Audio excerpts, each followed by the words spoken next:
Kagat na ang dilim ng mga sandaling yon. Naghahanda kami ng anak kong si Sammy para sa aming magiging hapunan. Kakain kami ng maaga upang maaga ring makatulog. Ganon sa probinsya, lalong-lalo na sa aming baryo na kung tawagin ay Baryo Sungay Usa. Kung bakit ganon ang tawag? Dahil ayon sa kwentong alamat ay dating pinamamahayan ng maraming usa ang aming baryo. Kaya lamang sa paglipas ng panahon na dumami na ang mga naninirahan doon ay unti-unti nang nasira ang gubat at nangawala na rin ang mga usa. Lumipat sila sa mas malayong lugar, doon sa bundok kung saan ay walang makikialam at mang-iistorbo sa kanila.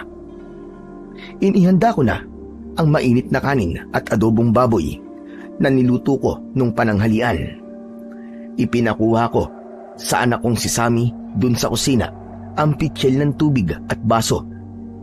Naupo na ako sa harap ng mesa at ganun din ang aking anak.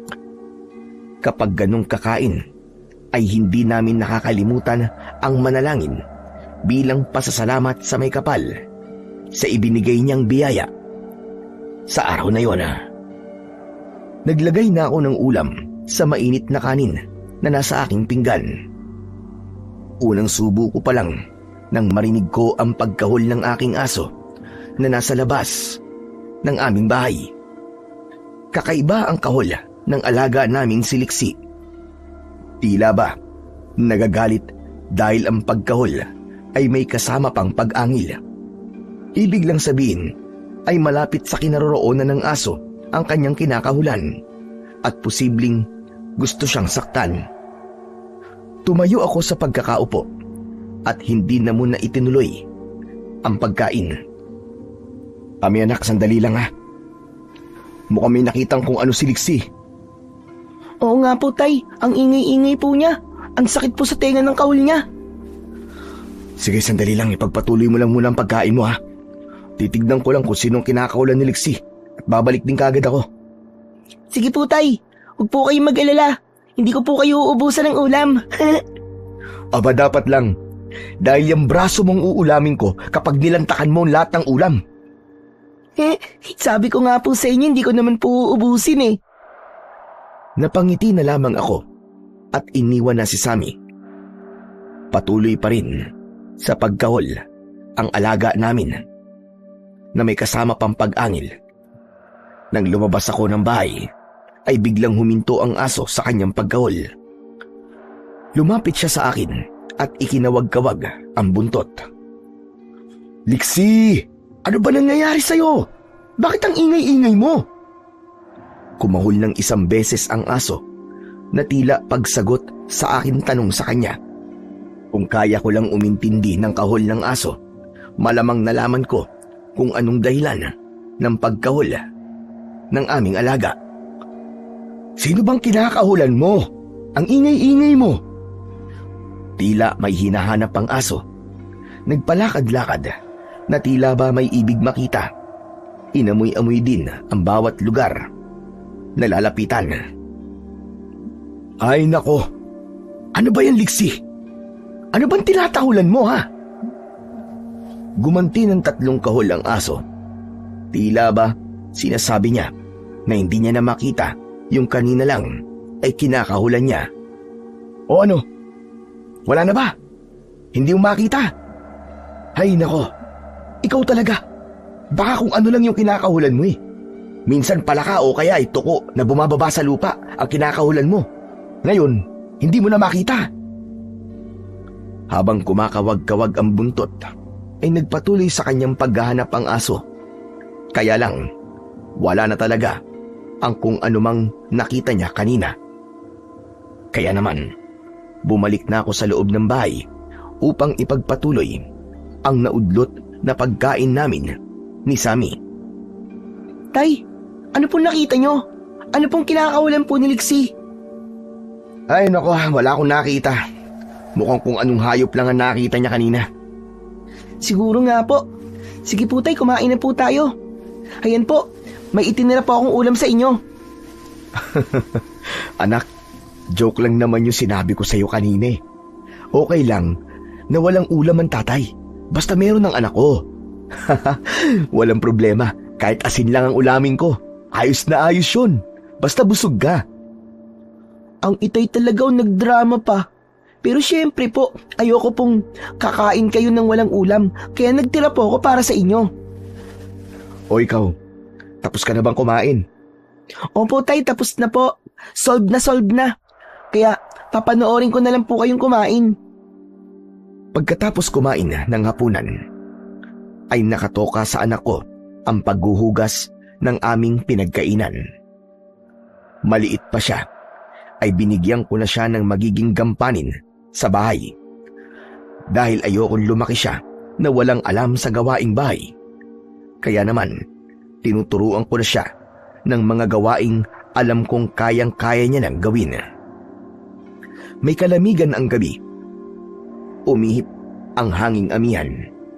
Ang malamig na simoy ay tila nag-aanyaya upang magpahinga at matulog na.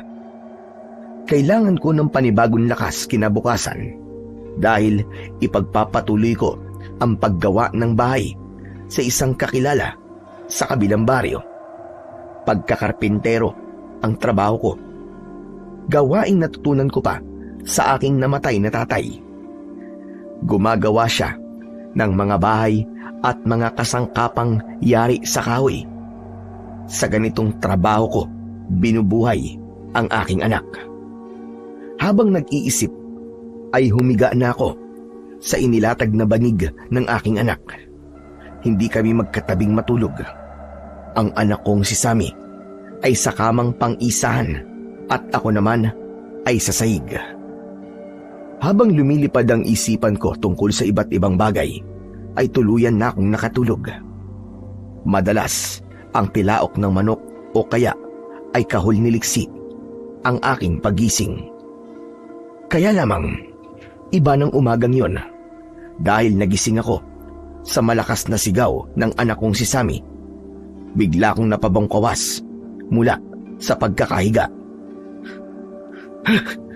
Boses ni Sammy yun ah! Wala siya sa kamang tinutulugan niya. Boses ng anak ko, narinig kong yun. Nagmamadali akong tumayo upang tignan kung ano ang nangyari sa anak ko at bakit siya sumigaw ng ganong kalakas. Halos madapa ako dahil napatid sa nakaharang na upuan patungo sa pinto ng bahay. Noon ko lang kasi narinig na sumigaw ng ganon kalakas si Sammy at ramdam ko ang matindi niyang takot. Nakita ko si Sammy na umiiyak at takot na nakasiksik sa mga iniipon kong kahoy na panggatong. Nang igala ko pa ang mga mata ko, ay nakita ko ang isang lalaking may hawak na mahabang kahoy at may bahagyang dugo ang dulo nun. Walang hiya ka! Anong ginawa mo sa anak ko? Hayop ka! Bugso ng galit ay humagilap ako ng bagay na maaari kong gamiting panghataw sa lalaking nakita ko. Nagngingit-ngit ako na hinaribas ko ang lalaking yun. Subalit, mabilis siyang nakaiwas. Wag! Wag! Hindi ako! Hindi ako! Anong hindi ako na sinasabi mo, ha? Ayan nga, takot na takot ang anak ko sa'yo! Sinaktan mo siya, no? Hindi ko siya sinaktan! Hindi ako! Walang hiya ka! Nagsisinungaling ka pa, halos mabulol ka pang hayop ka! Akala mo yata maluloko mo kung walang hiya ka, ha? Hindi sabi ako eh. Wala akong gawang masama. Wala! Hindi ako! Noon ko lang nakita ang lalaking yon na para bang taong grasa ang itsura. Utal kong magsalita habang pinipilit na magpaliwanag. Mapapatay talaga kitang hayop ka dahil sinaktan mo ang anak ko! Hindi ako sabi. Hindi ko sasaktan. Hindi! Hindi ako magpapalinlang sa taong ito. Kaya lamang, napansin kong tila wala ito sa tamang pag-iisip. Kung sabi nga ng iba ay kulang-kulang kapag sinaktan ko siya. Para na rin akong katulad niya. Pero kailangan kong ipaghiganti ang anak ko. Kaya muli kong iniumang ang aking kahoy na panghataw para ipalo sa lalaki. Tay, wag po! Wag niyo po siyang saktan! Wag! Sa malakas na sigaw ay pinigilan ako ni Sammy na wag saktan ang lalaking nasa harapan ko na tila ba may kakulangan sa pag-iisip. Bakit mo ako pinipigilan, anak? Wala po siyang masamang ginawa sa akin, Tay. Hindi po siya salbahe. Pero narinig ko kanina malakas ang sigaw mo, ah. Sobrang natakot lang po ko. Nanginig nga po ang buong katawan ko dahil po sa sobrang takot eh. Dahil nga tinakot ka ng taong yan. Hindi po ako natakot sa kanya, Tay. Kundi dun po. May itinurong lugar ang aking anak. Ilang metro mula sa kinaroroonan namin. Nakita ko ang isang malaking kobra na hindi gumagalaw. Patay na ito at durog ang ulo. Anak ng kobra? May ahas na umatake sa iyo, anak? Opo, Tay. Galing po siya dun sa damuhan. Tapos bigla pong lumapit sa akin. Buti na nga lang po bigla pong dumating ang mamang yan eh. Kumuha po ng kahoy at paulit-ulit po na hinataw po sa ulo ang kobra. Talaga ba, anak? Iyon ang ginawa ng lalaking yan? Opo, Tay. Iniligtas niya po ako sa tuklaw ng kobra. Patay ko, ahas. Durog ko ulo niya. Iniligtas niya po ako sa ahas, Tay. Kaya hindi po siya masamang tao. Mabait po siya, Tay. Lucio bait. Ligtas ko siya. Ligtas ko, bata. Kasi takot siya, ahas. Kung ganun, Lucio pala ang pangalan mo. Oo, ako si Lucio. Hindi ako sama. Bait ako. Kaibigan. Mamang Lucio, salamat sa iyo ah. Idiligtas mo ako sa makamandag na ahas. Oo, iligtas ka na, bata. Hindi ka nakagat ahas. Patay ko siya. Kita mo, di ba? Oo, nakita ko nga. Mamang Lucio, ako nga pala si Sammy. At siya naman ang tatay ko. Rading ang pangalan niya. Lucio, pasensya ka na sa akin kanina. Muntik na kitang saktan. Yun naman pala, iniligtas mo pa ang anak ko. Lucio, galitas. Masama siya. Kampun aswang. Oo, masama nga ang ahas. Alaga nga ng aswang. Totoo po bang sinasabi niya, Tay? Alaga po ng aswang ang mga ahas? Ay, hindi ko rin alam, anak eh. Pero mahirap paniwalaan tong si Lucio. Dahil nakikita mo naman siguro, parang meron siyang problema sa pag-iisip eh. Oo nga po, Tay. Pero nararamdaman ko po na mabait po siya tao. Tama. Lucio bait. Galit ahas. Siya nga pala, Lucio. Ngayon lang kita nakita dito sa baryo ng Sungay Usa. Saan ka ba galing? Saan ka ba nakatira? Tira, Lucio? Doon, layo. Doon galing, Lucio. Oo. Malayo pala pinanggalingan mo. Pero saan nga? Anong lugar? Saan ka nakatira? Malayo. Basta, tawag doon, malayo. Tay, wag niyo na pong pilitin si Mamang Lucio na sabihin po kung saan po siya galing. Basta sabi niya po, malayo. Oo nga eh. Mukhang lalo lang kaming hindi magkakaintindihan ito. Oo nga po, Tay, sinabi niyo pa. Halika na, anak. Pumasok na muna tayo sa loob ng bahay. Yung patay na ahas ay mamaya na lang natin balikan. Ililibing natin para hindi bumaho. Maghahanda ako ng pagkain natin. Ha? Pagkain? Meron kayong pagkain? Lucio, Gusto mo ng pagkain? Lucio gusto pagkain eh. Gutom Lucio eh. Mahaba nilakad galing malayo. Tay, mukhang gutom nga po si Lucio. Kawawa naman po siya. Hindi bali anak, ipaghahanda natin siya ng pagkain. Pumasok kami ng aking anak sa aming bahay. Isinama na rin namin si Lucio. Kakaiba man kung kumilos at magsalita si Lucio. Pero sa ipinakita niya at ginawa niya para sa anak ko, ay natitiyak kong isa siyang mabuting tao. Yun nga lang, may diferensya sa pag-iisip. Pero sa kabila nun, ay lumitaw pa rin ang kabutihan niya. May naitabi akong tinapay na munay, kaya yun muna ang aming naging almusal. Nagprito ako ng 3 piraso ng itlog para ipalaman sa tinapay. Halos hindi na nginunguya ni Lucio ang tinapay na binigay ko sa kanya. Pagkatapos kagatin ay lunok kagad. Katunayan na talagang gutom na gutom siya. Naaliw na lamang kami ni Sammy na panoorin si Lucio sa kanyang ginagawang pagkain. Pagkatapos kumain ay nagpaalam si Lucio, kaya hinayaan ko na lang siya. Naisip ko na baka babalik na siya sa lugar kung saan siya galing, na ayon sa kanya ay malayo. Kaya lang, nang sumunod na araw ay narinig ko na may inaangilan si Liksi na naroon sa silong ng aming bahay.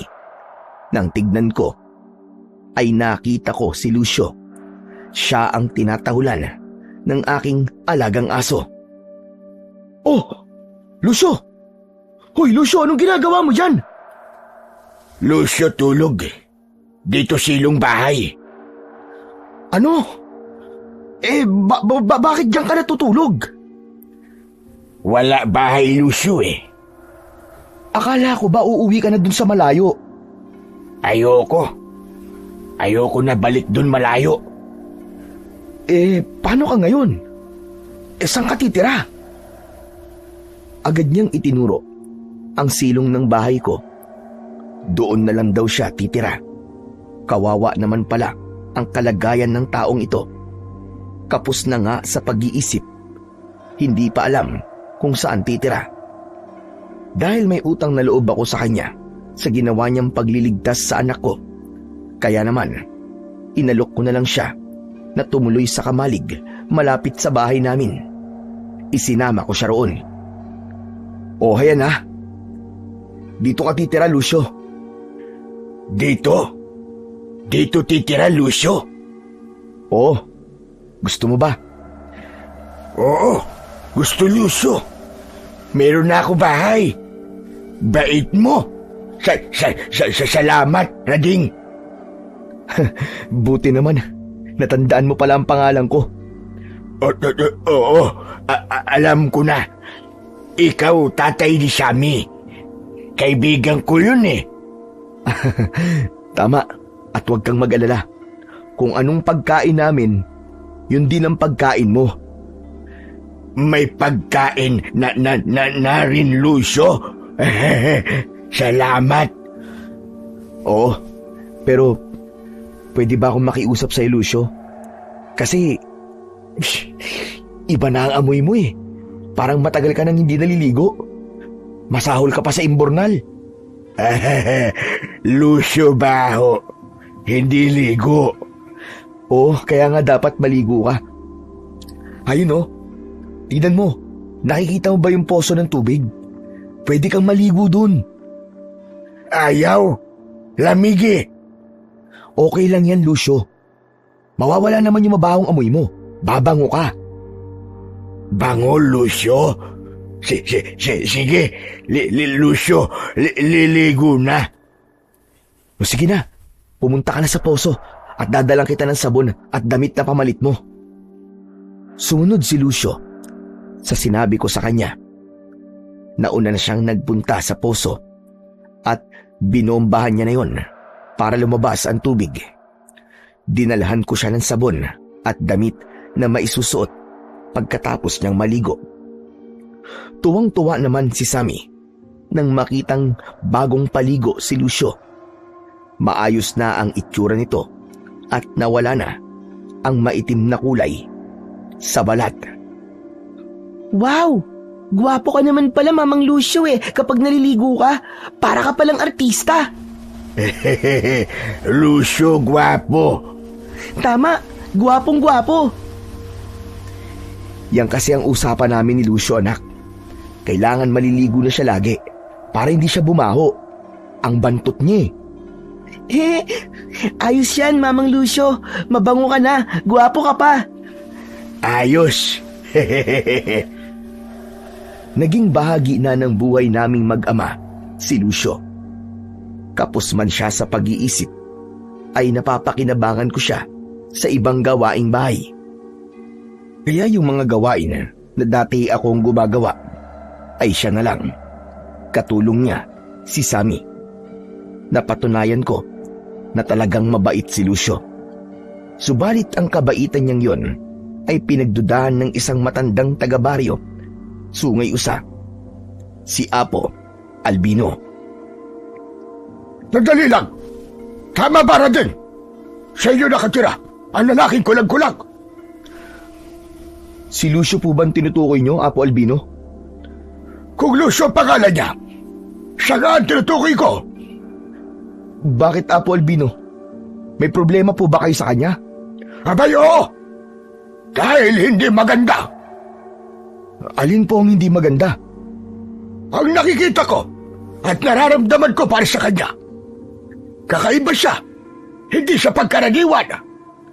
Teka, ano pong ibig niyo sabihin, Apo Albino? Patuloy ko pang inaalam. Basta, iba ang naramdaman ko nang makita ko siya. Naging palaisipan sa akin ang tungkol sa sinabing yon ni Apo Albino, lalo na't hindi naman niya matukoy kung ano bang ikinakabahala niya kay Lucio. Hanggang isang gabi ay nakarinig ako ng pagkakaingay mula sa labas ng aming bahay. Tay, teka po. Saan po kayo pupunta? Lalabas lang ako, anak. May narinig kasi ako Titignan ko lang. Diyan ka lang, ha? Pero tay, gabing-gabi na po Babalik agad ako. Aalamin ko lang kung ano ba yung ingay na narinig ko kanina. Upang walang masamang mangyari sa akin, bago ako lumabas ng bahay, ay hinagilap ko muna ang bago kong hasa na gulok. Yun ang aking magiging sandata sa anumang makikita kong maaaring umatake sa akin. Galing sa kamalig na kinaroroonan ni Lucio ang ingay. Teka, dahan-dahan na akong lalapit. Narinig ko na tila may kaaway si Lucio, subalit malabo ang mga sinasabi nila na hindi ko yun maintindihan. Naging maingat ako sa aking paglapit. Bigla kong nakita na may aninong tumakbo papalayo sa kamalig. Hindi ko na itsurahan kung anong nilalang yun. Lucio! Lucio! Lumabas ng kamalig si Lucio na may pagtataka sa kanyang muka. Rading, tawag mo ako? Oo, Lucio.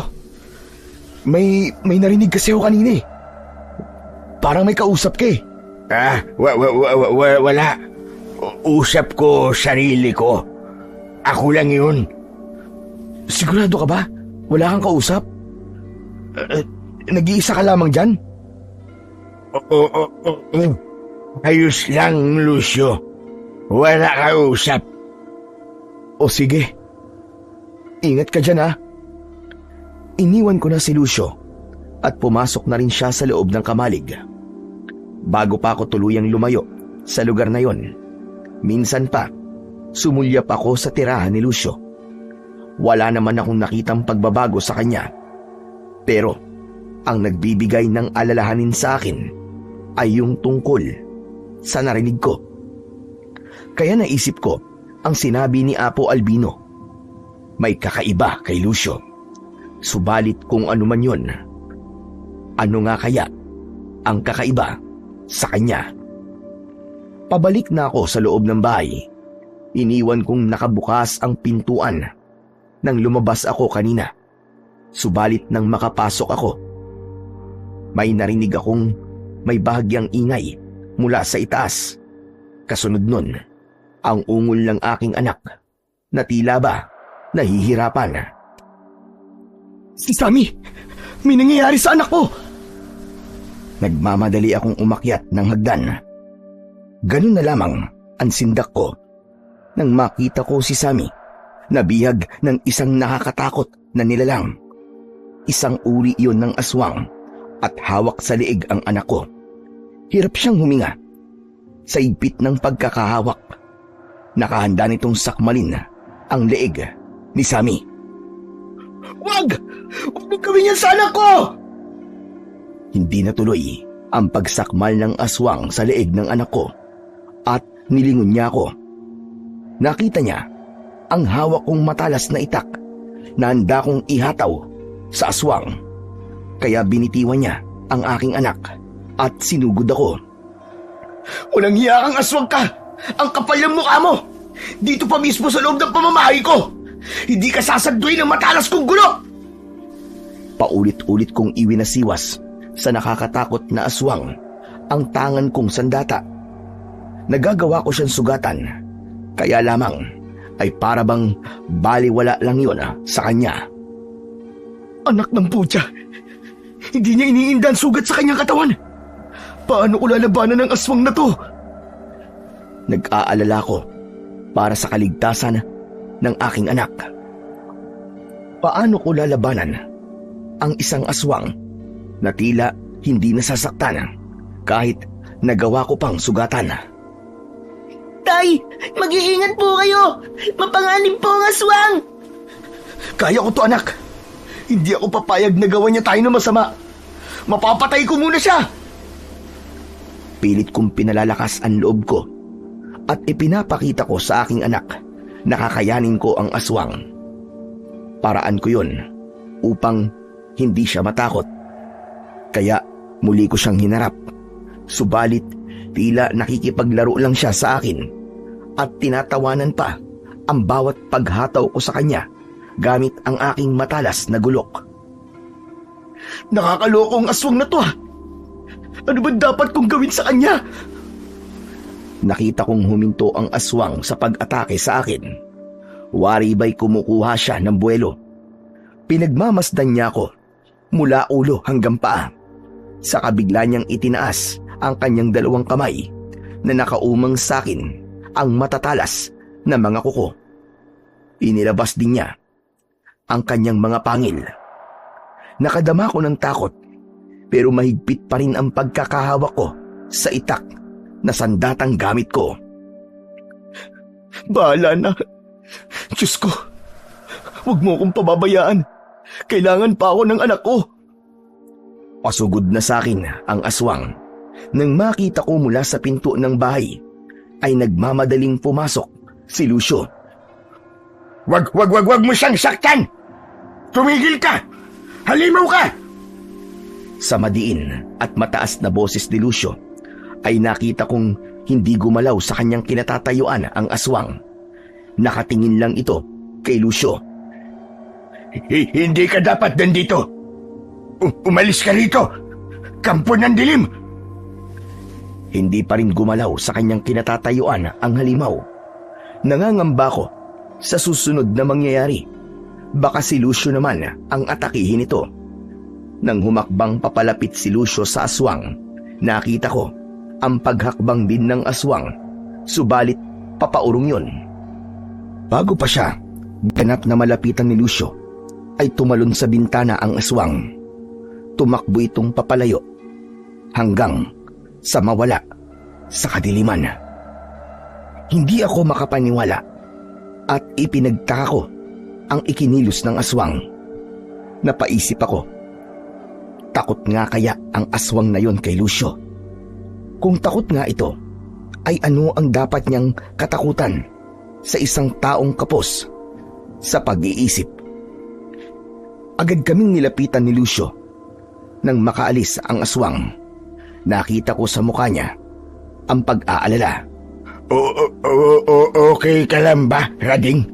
May masakit ba sa'yo? Wala, Lucio. Ikaw, Sammy, kaibigan, saktan ka ba ng masamang aswang? Saktan ka? Hindi. Natakot lang ako sa kanya. Salbahe talaga aswang na yun. Salbahe! Lucio, buti na lang dumating ka. Akala ko nga, katapusan ko na kanina eh. Hindi pwede mangyari, Rading. Hindi papayag, Lucio. Nasaktan kayo ng masamang aswang. Ako, makakalaban niya. Patay ko siya. Ha? Lalabanan mo ang aswang? Oo. Lalaban ako sa kanya. Aaway ko siya. Suntok ko siya ganito. Sa katadyak ng ganito. Ha! Tama na. Pero, kaya mo talagang gawin yun? Oo naman. Malakas, Lucio. Saka matapang. Kung sa bagay, alam namin ni tatay na malakas ka talaga.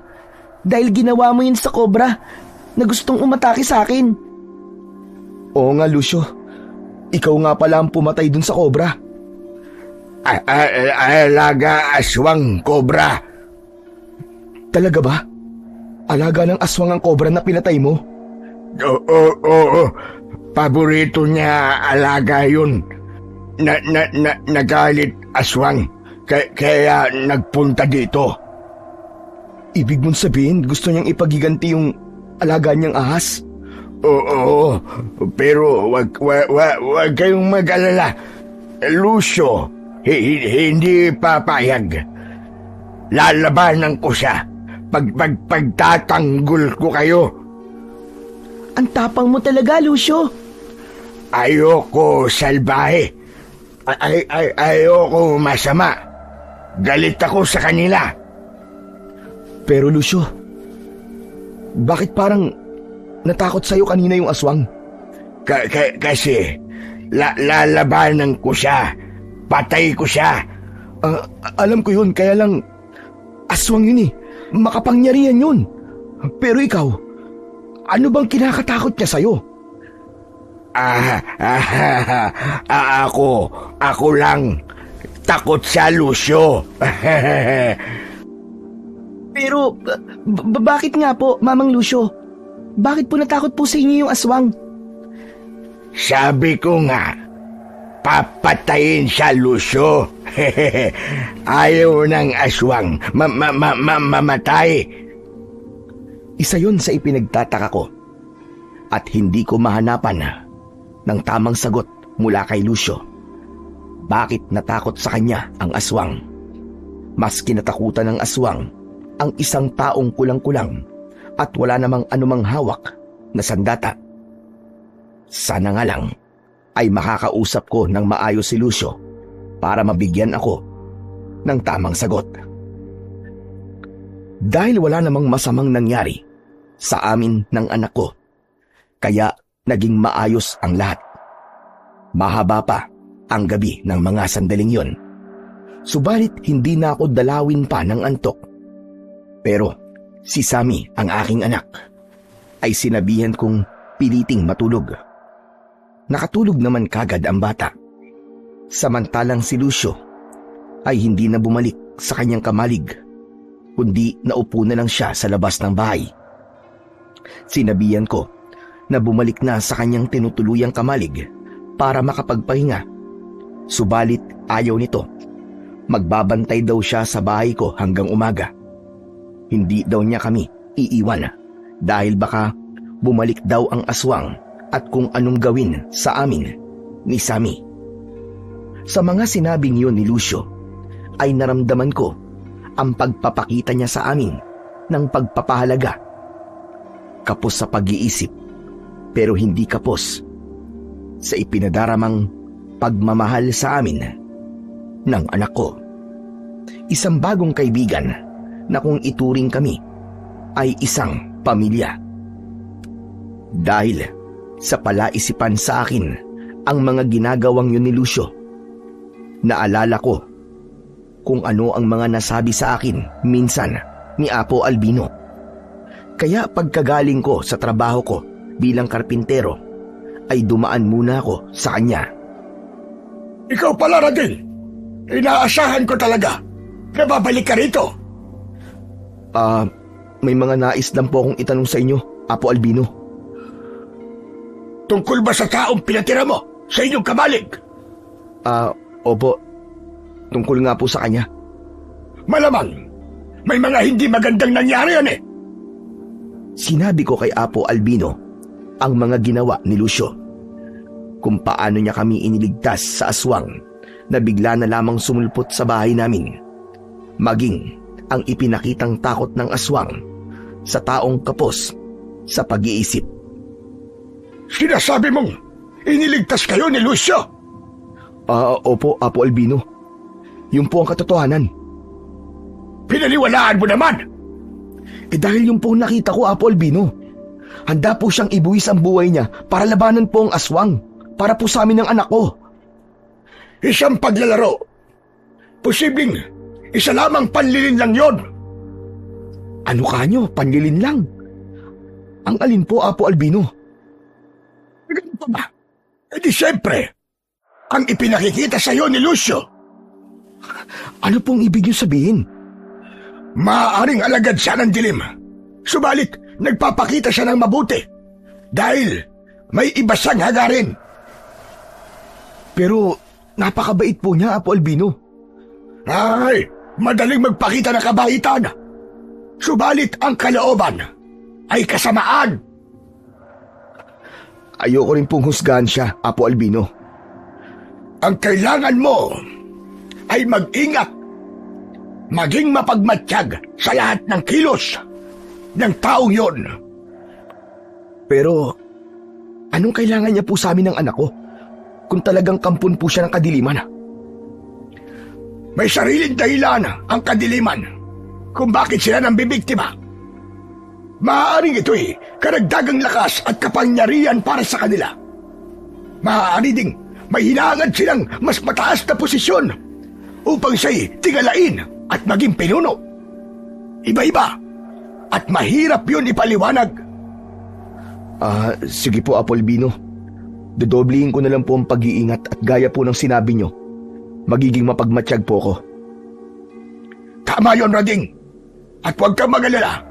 Dahil kapag nagkaroon ako ng pagkakataon, ay papasyal ako sa inyo upang personal kong makita at makausap yung Lucio na yan. Pagkatapos ng pakikipag-usap ko kay Apo Albino, ay nagpasya na akong umuwi. Nagbigay sa akin ng pagkabahala ang mga sinabi ng matandang lalaki. Lalo na't naiwan pa naman sa bahay namin si Sammy, na ang tanging kasama ay si Lucio. Abot-abot ang bilis ng aking pagakbang. Kanina ay kampante ako at wala man lang kahit kakakurampot na pagdududa sa taong kasama ng anak ko. Kaya lang, nagkaroon ako ngayon ng pangamba, lalo na't para sa kaligtasan ni Sammy. Nang makarating ako sa aking bahay, ay nakita ko ang anak ko na nasa labas at may kausap na isang matandang babae. Wala roon si Lucio. Anak, sino siya?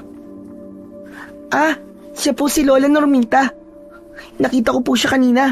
Sinaktan po ng mga bata, kaya tinulungan ko po. Binigyan ko na rin po ng pagkain kasi po, nagugutom po siya eh. Bigyan mo na rin sana ng tubig, anak. At baka mabululan sa pagkain niya. Ay, oo nga pala. Nakalimutan ko. Sandali lang po, Lola Normita. Papasok lang po ako sa loob ng bahay para ikuha po kayo ng tubig na maiinom. Tumayo sa kanyang kinauupuan si Sammy para pumasok sa loob ng bahay at kumuha ng tubig. Sige lang po, Aling Normita. Ituloy niyo lang po ang pagkain niyo. Salamat sa inyo. Mabait ang anak mo. Tinulungan niya ako at pinakain. Opo, yun po kasi ang turo ko sa kanya, ang maging mabait at matulungin. Pasensya na kayo kung naistorbo ko kayo. Wala po yun. Hindi ko alam kung paano ko magagantihan ang kabutihan niyo sa akin. Naku, wala po yun, Lola. Masaya po kami ni Sammy na makatulong po sa mga tao, lalo na po yung nagugutom at nangangailangan po talaga ng tulong. Mapalad ka sa anak mo, Rading. Alagaan at ingatan mo siyang mabuti. Opo, mahal na mahal ko po ang anak ko. Lola Normita, heto na po ang tubig nyo. Tapos na rin po pala kayong kumain. Oo, masarap ang pagkain ibinigay mo sa akin. Kanin at pritong isda. Buti naman po, nagustuhan nyo po, Lola. Aling Normita, saan po ba kayo nakatira? Gusto niyo po bang iatid ko na po kayo? Baka mahirapan po kayong umuwi eh. Hindi na, Rading. Kaya ko nang umuwi. Bakit nga po pala napadpad kayo dito sa sungay ng Usa? Meron lang akong hinahanap. Sino po? Baka may maitulong po ako. Salamat na lang. Pero, sa akin na lang yun. Ganun po ba? Sige ho, kayo po ang bahala. O siya, sige. Kailangan ko nang umalis. Maraming salamat sa inyong mag-ama. Bigla-bigla ay tila may pagmamadali na tumayo ang matandang kausap namin ni Sammy at nagdesisyon itong umalis na. Teka, aalis na po kayo? Oo, sabi. Meron pa akong dapat na puntahan. Nagmamadaling umalis ang matandang babae. Mga ilang minuto mula nang umalis si Aling Normita ay dumating naman si Lucio. May dala itong saging at hinog na papaya. Andito na, Lucio. May uwi ako hinog saging. Saka hinog na papaya.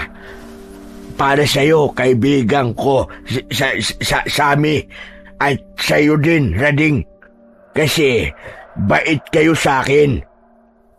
Bakit ngayon ka lang, Mamang Lucio? Saan ka po ba galing? Yan. Hanap ako prutas. Habang kausap ni Sammy si Lucio, ay hindi ko naiwasang titigan ito mula ulo hanggang paa na napansin naman niya. Bakit ka sa akin tingin, Rading? Ayaw mo ba dala ko prutas? Sarap yan. Tamis. Hinog na. Tay, bakit ganyan po kayo makatingin po kay Mamang Lucio? Ha? Wala anak. Napatitig lang ako sa kanya. Sige na. Kain na natin. Dala ko prutas. Mamaya na lang po, Mamang Lucio. Pagkatapos po natin kumain ng hapunan. Siya nga pala, kanina po meron po kaming tinulungang matandang babae. Si Lola Normita po. Kaya lang umalis na siya eh. Matandang babae? Pangalan Normita? Ibig mo sabihin, andito sa kanina? Opo, bakit? Kilala niyo po ba siya? Ha? Ewan. Teka, Lucio. Bakit ewan ko ang sagot mo? May kakilala ka bang ganun din ang pangalan? Ewan ko. Basta marami pangalan ganun. Oo nga naman po, Tay. May mga pare-pareho po kasi ng pangalan. May sinabi sa inyo yung babae na narito kanina? Meron po. Sabi, mabait daw po kami ni Tatay kasi nga binigyan po namin siya ng pagkain. Saka tinulungan ko po siya kasi pinagtitripan po siya ng mga salbahing bata eh. Ingat kayo, Rading. Ingat. Ha? Saan? Saan kami mag-iingat? Dun. Sa babae na punta dito. Kay Aling Normita? Basta, ingat kayo. Baka masama siya. Pero wala siyang ginawa sa amin, Mamang Lucio. Mabait nga po siyang kausap eh. Basta, ingat kayo. Ingat kayo sa kanya. Naging palaisipan uli sa akin ang mga sinabi ni Lucio. Kung sinabi sa akin ni Apo Albino, mag-ingat ako kay Lucio. Ngayon naman ay pinag-iingat ako ni Lucio sa matandang babae na nakilala namin ni Sammy.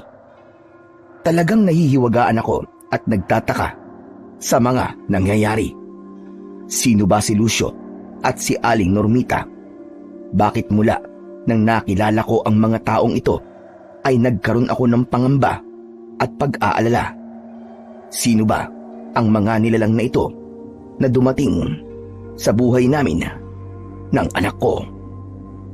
Dahil sa mga sinabi sa akin ni Apo Albino, ay lagi akong nababahala kapag aalis ako ng bahay para magpunta sa aking trabaho.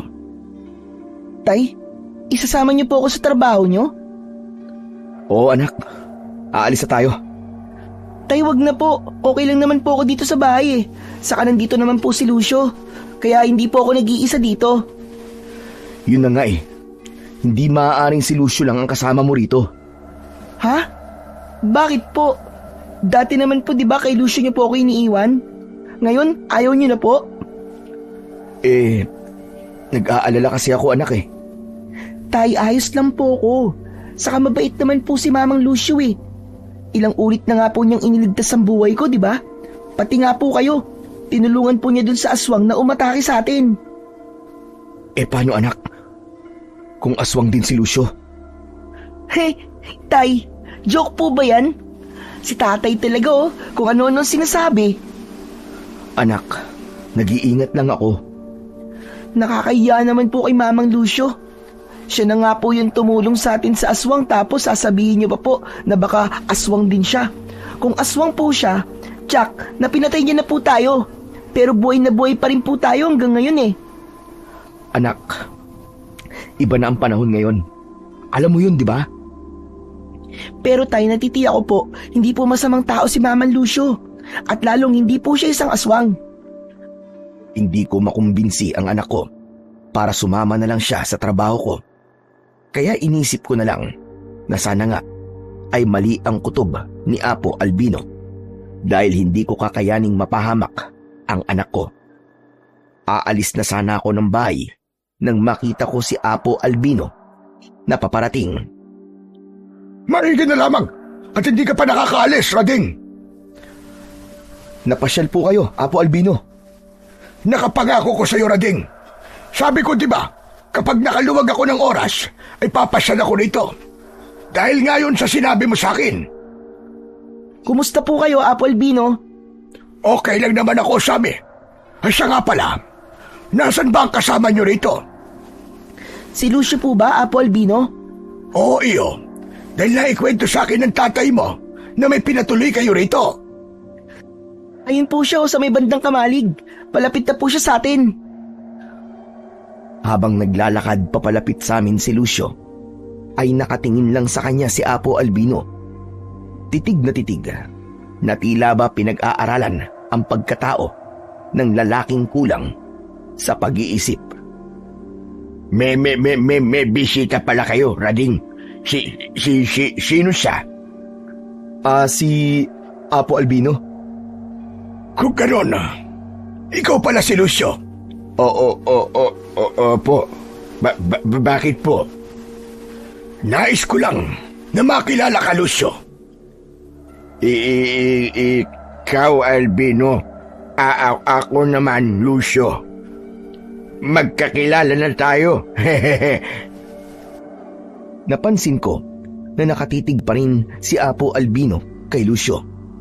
Pinag-aaralan nito ang bawat galaw ng lalaki nang bigla itong bahagyang manigas at manginig.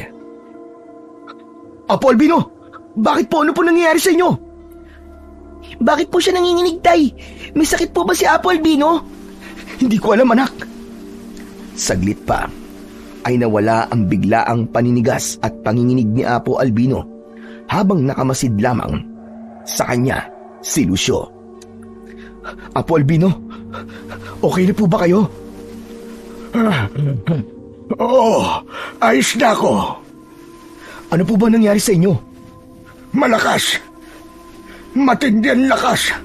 At napakadilim. Nakakatakot na kadiliman. Malakas? Madilim? Ako ba yun? Bakit tingin ka sa akin ng ganyan, Apo Albino? Tama nga po ba ang kutob nyo, Apo Albino? Oo, kailangan ko nang umalis. Sapat na ang sinabi ko. Natitiyak ko na totoo yun. Umalis na si Apo Albino na may pagmamadali. Mula naman sa isang puno malapit sa kinaroroonan namin, ay nakita kong nakasilip doon si Aling Normita na tila kanina pa kami pinagmamasdan. Andito siya. Nagbalik siya. Sino po, Tay?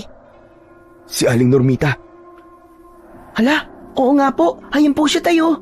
Nakita ko rin po siya. Kakabayan ko lang po. Aling Normita, lapit po kayo sa amin. Kinawayan ni Sammy ang matandang babae.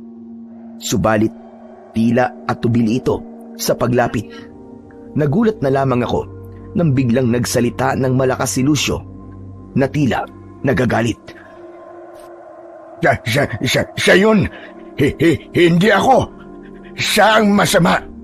Siya ang madilim. Sino po, Mamang Lucio? Siya, ang babaeng yun. Si Normita.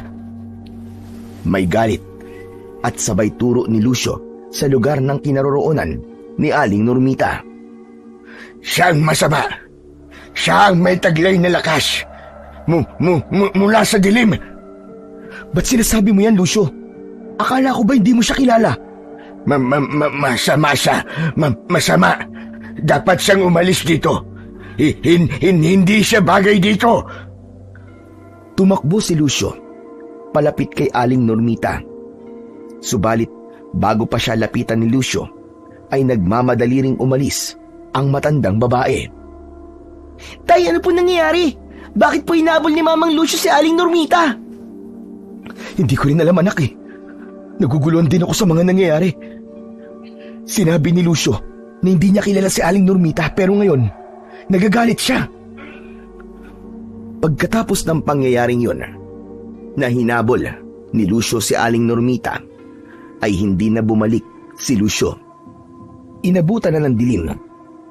Kaya lamang ay wala pa rin siya at hindi pa bumabalik. Tay, asan na po kaya si Mamang Lucio? Hindi pa po siya umuwi ah.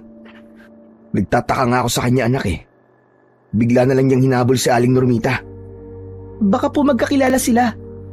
Nagsisinungaling lang po sa atin si Lucio. Yun din nga ang iniisip ko, anak. Pero bakit kailangan niyang magsinungaling sa akin? Oo nga po. Habang nag-uusap kami ng anak ko, nang marinig ko na may tumatawag sa akin. Lumabas ako ng bahay at nakita ko na roon sa labas si Aling Normita. May mga pasa at sugat sa katawan. Aling Normita, ano pong nangyari sa inyo? Tulungan niyo ako. Tulong! Halip po kayo rito. Pumasok po kayo dito sa loob. Naku, kawawa naman po si Aling Normita. Bakit po kayo nagkaganyan? Hindi ko alam kung bakit ka ginawa sa akin ito. Sino po? Si Lucio. Sinaktan niya ako. Gusto niya akong patayin. Ano? Kagagawa niya ni Lucio? Oo. Pinagtangkaan niya akong patayin. Buti na lang may taong tumulong sa akin. Ba't naman gagawin niya ni Lucio sa inyo? Ewan ko. Hindi ko alam. Napakasama ng taong yon. Sigurado po ba kayo na ginawa po sa inyo ni Mamang Lucio? Mabait po siya. Hindi lahat ng nagpapakita ng kabaitan ay tunay na mabait. Yan ang dapat mong tandaan, Sammy. Sinasabi niyo bang masamang tao nga si Lucio? Oo, dahil sa ginawa niya sa akin. Pinagmalupitan niya ako. Kaya mag-ingat kayo sa taong yon. Masama ang balak niya sa inyong pag-ama. Nasaan po siya ngayon? Hindi ko alam. Pagkatapos na akong saktan at gawa ng masama, ay umalis siya. Ganun po ba? Teka, saan po kayo niyan? Saan po ang punta nyo? Hindi ko ka alam eh. Natatakot na ako. Na makabalikan niya ako. Kung gusto nyo po, dito po muna kayo sa amin. Oo nga po, Lola Normita. Pero, baka magpunta siya rito. Hindi man dito siya nakatira sa inyo. Doon siya tumutuloy sa may kamalig. Hindi na siya makakabalik pa rito. Lalo na't sinabi niyo kung anong klaseng tao si Lucio. Malalagay lang sa panganib ang buhay namin ng anak ko dahil sa kanya. Oo nga po, Lola Normita. Dito na po muna kayo sa amin. Para po magamot din ang mga sugat po ninyo. Awa ang naramdaman ko para kay Aling Normita. Galit naman para kay Lucio. Lalo na't magkapareho ang sinasabi ni Apo Albino at Aling Normita tungkol sa nararamdaman nila sa pagkatao nito. Kaya hindi na ito maaaring makabalik pa sa aming lugar. Tinulungan ko si Aling Normita at pinakain dahil nakita ko ang kaawa-awa niyang kalagayan na malagi muna siya sa bahay para maligtas kay Lucio. Unang gabi ni Aling Normita sa bahay namin nang mapansin kong hindi siya mapalagay. Baka sa kanyang muka ang pagkabahala. Kaya naman, nilapitan ko siya at inalam ko ang dahilan ng kanyang pagkabalisa. May problema po ba, Aling Normita? Hindi maganda ang nararamdaman ko, Rading. Bakit po? May paganib. Malapit lang dito. Delikado kayo mag-ama. Maging ako man ay maaari niya gawa ng masama. May kampon po ba ng kadiliman kayo nararamdaman? Oo. Isang mabagsik na aswang. Hindi ako maaaring magkamali sa nararamdaman ko. Maaaring nagbalik siya. Si Lucio po ba? Oo. Gusto niya akong patayin. Hindi ko hahayaan na gawin niya yun. Siguro nga nagbalik siya ron sa kamalig. Malamang ka ay nandun na siya ngayon. Nagtungo ako sa kusina at kinuha ang aking matalas na itak. Dapat nang patayin ang nilalang na katulad ni Lucio. Kung aswang nga siya, bahala na. Gagawin ko na ang lahat para tapusin siya. Dito ka lang, Aling Normita. Titignan ko si Lucio sa kamalig. Mag-iingat ka, Rading. Hindi madaling kalaban ang katulad niyang aswang. Tama nga ang kutob ko. Naroon si Lucio at nagbalik ito. Masaya pa siyang sinalubong ako nang makita niya. Maliwanag ang sikat ng buwan ng mga sandaling yon. Subalit ang liwanag ay tila merong ikinukubling lagim. Ikaw pala, Rading. Ngayon lang ako nakabalik. Pupunta kasi ako sa malayo. Ang kapal din talaga ng pagmumukha mong bumalik pa rito. Galit ka sa akin? Bakit? Dahil sinungaling ka. Nilinlang mo kami mag-ama. Mapagkunwari ka. Manluloko! Hindi ako manluloko, Rading. Di ba kaibigan tayo? Sabi ko sa'yo ang lahat. Tama na, Lucio, tama na! Huwag mo na akong paandaran sa mga paganyan-ganyan mo dahil bistado ko na ang tunay mong kulay. Kung anong totoong pagkatao mo. Masama ka. Isa kang kampo ng kadiliman. Aswang ka at anumang oras ay maaari mo kaming atakihin at patayin. Hindi totoo yan, Rading. Hindi masama, Lucio. Hindi ako aswang. Huwag ka na magpanggap pa. Sige, baguhin mo na ang itsura mo. Maging aswang ka na para makita ko na ang sikreto mo. Pero titiyakin ko sa'yo na ngayon na rin ang katapusan mo. Hindi ka sasantoy nitong matalas kong itak. Wag, Rading. Hindi mo gagawin yan. Wag mo ko sasaktan. Kahit magmakaawa ka pa, kahit ano pa sabihin mo, hindi na kita paniniwalaan pa. Rading, nagsasabi ako ng totoo sa'yo. Masama ka, Lucio, masama ka. Ipinagtapat na sa akin ni Aling Normita ang totoo mong pagkatao. Nakausap mo siya? Oo, nakita ko ang kaawa-awa mong ginawa sa kanya, hayop ka. Pinagtangkaan mo siyang patayin. Marami siyang sugat nang magpunta dito. Dito siya ngayon? Punta at humingi ng tulong? Oo, napakasama mo. Wala kang puso. Nagawa mo yun sa isang matandang babae dahil halimaw ka. Halimaw ka! Kampun ka ng dilim! Mali. Mali lahat ng sabi niya sa'yo. Hindi totoong masama ako. At lalong hindi ako aswang. Tama na, Lucio, tama na! Hindi na ako maniniwala sa'yo kahit kailan. Rading, ikaw, makinig ka sa akin. Kung may halimaw, may aswang sa aming dalawa, hindi ako yun. Si Normita, mabagsik na aswang, nagpapanggap na kawawa. Kilala ko siya, Rading. Maniwala ka. Gumagawa ka pa ng kwento, ha? Pinapasama mo pa siya. Yun ang totoo. Si Normita. Siya ang aswang. Halimaw siya. Matagal ko na siyang hanap para matigil na ang kanyang kasamaan. Paano kita paniniwalaan? Dahil ako nagsasabi ng totoo. Takot siya sa akin. Dahil ako lang ang maaari natapos sa kanya. Teka. Naguguluhan ako sa inyo. Nasa loob siya ng bahay mo? Oo, naiwan siya ron.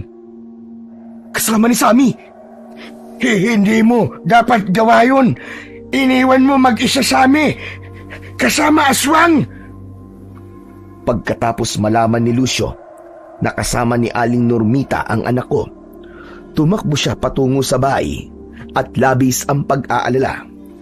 Wala akong ibang pagpipilian kundi ang sundan siya. Hindi ko pa rin maintindihan ang mga nangyayari ng mga sandaling yon. Dahil ang sinabi ni Aling Normita ay si Lucio ang masama at siya ang aswang.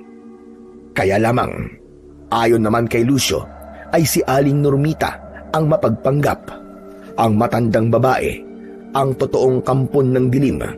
Siya ang mabagsik na aswang. Tuloy-tuloy na pumasok si Lucio sa loob ng bahay at nakasunod ako. Kapwa namin nakita na kasama ni Aling Normita si Sammy.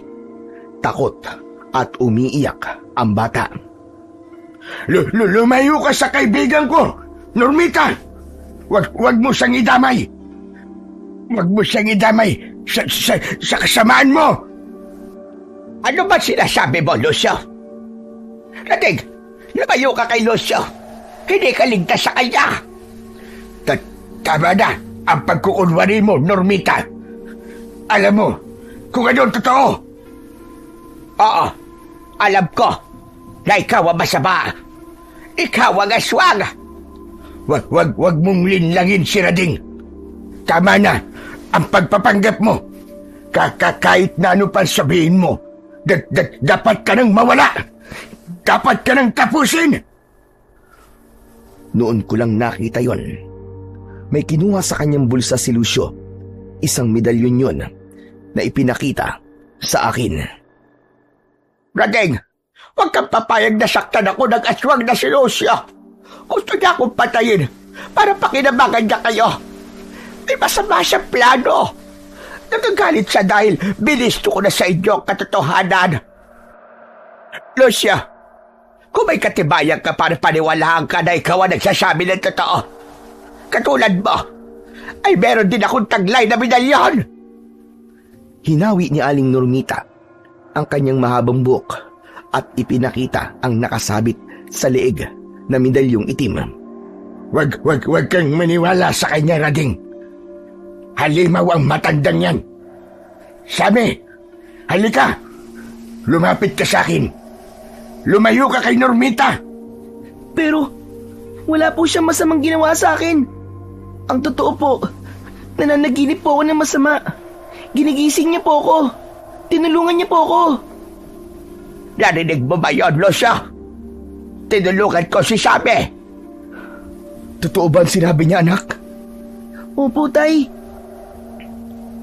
Hindi ko na alam kung sinong dapat kong paniwalaan sa inyo. Ginugulo niyo ako. Ako ang nagsasabi ng totoo, Rading. Paniwala ka. Rading, ilang ulit ko nang iniligtas ang buhay niyo. At kaya nandito pa rin ako.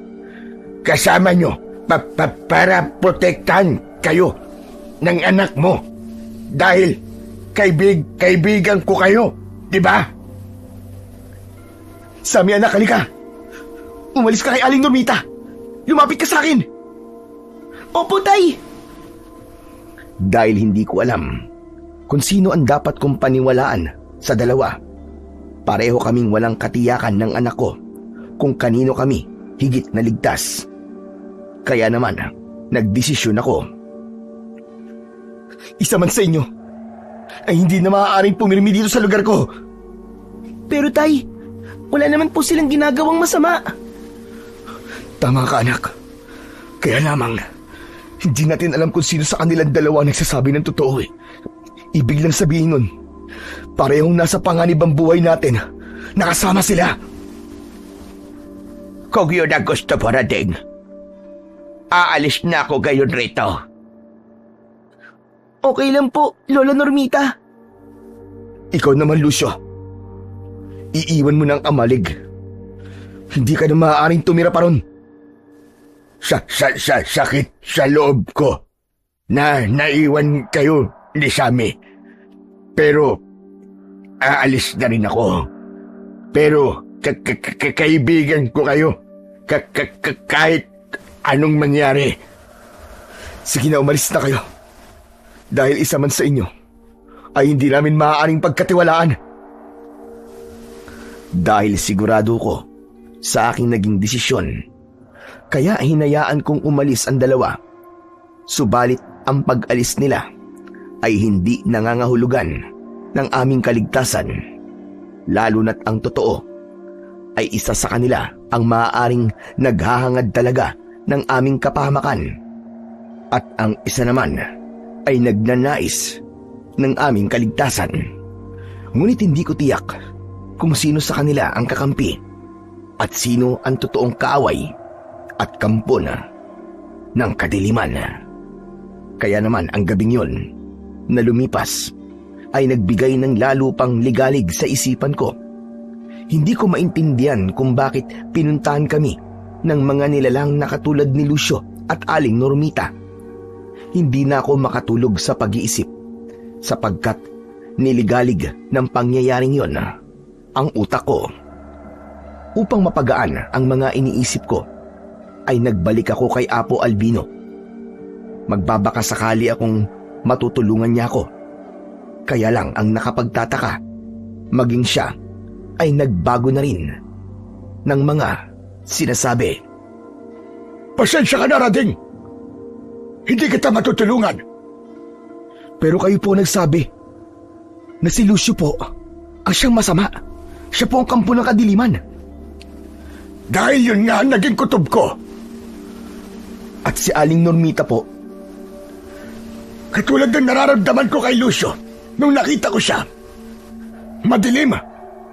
Nakakatakot. pero teka, hindi niyo pa po siya nakakaharap, di ba, Apo Albino? Nakita ko na siya, Rading. Kailan po? Nung magtungo ko sa inyo at nakaharap ko si Lucio. Nang umalis ako, ay isang matandang babae ang nakita ko na nasa isang puno. Alam ko na siya si Normita, ang babaeng tinutukoy mo. Tama po kayo, naroon nga po siya. Hindi lang po siya lumapit sa atin. Hindi rin magandang nararamdaman ko nang makita siya. Paganib, kaguluhan, yun ang katotohanan. Kung ganun pala, hindi kami ligtas kahit na kanino sa kanila. Maaaring ganun. Pero posible din na isa sa kanila nagsisinungaling at ang isa ay nagsasabi ng totoo.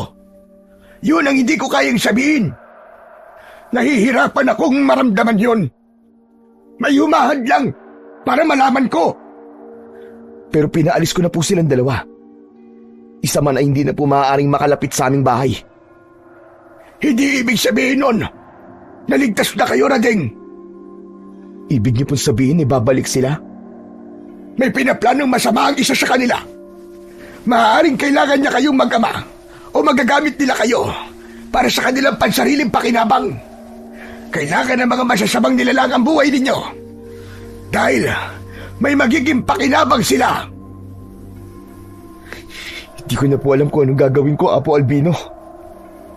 Isang bagay ang dapat mong matiyak, Rading. Ano po yun? Ang malaman mo kung sino sa dalawang yun ang totoong nag-aangad sa inyo ng kabutihan. Siya ang makakatulong mo at magliligtas sa inyong mag-ama. Iniwan ko na si Apo Albino. Wala man siyang konkretong nasabi tungkol sa mga taong nagpapagulo ng isip ko, pero sapat na ang kanyang ibinilin na makakatulong sa gagawin kong desisyon. Ibig lang sabihin ay kailangan makita ko uli sina Lucio at Aling Normita. Hanggang isang araw, inabot ako ng dilim papauwi mula sa aking trabaho. Nagmamadali ako sa paglalakad dahil naiwang walang kasama sa bahay ang aking anak. Dahil sa mabilis kong paglalakad, hindi ko napansin ang putol na tuyong kahoy na nakakalat sa aking nilalakaran. Nasabit ang aking paa kaya nadapa ako. Hindi maayos ang aking pagkakabagsak. May kung anong tumunog na buto sa aking paa.